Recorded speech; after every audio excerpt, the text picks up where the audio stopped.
April the 11th, 2013.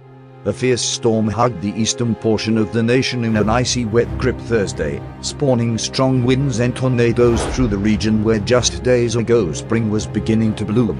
In Missouri and parts of Illinois, the strong storm that swept through Wednesday damaged homes in the St. Louis suburb of Hazelwood.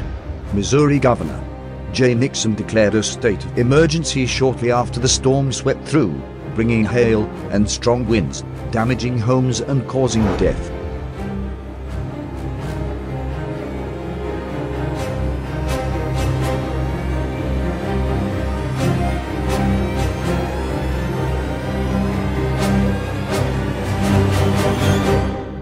Prophecy, March 22, 2013.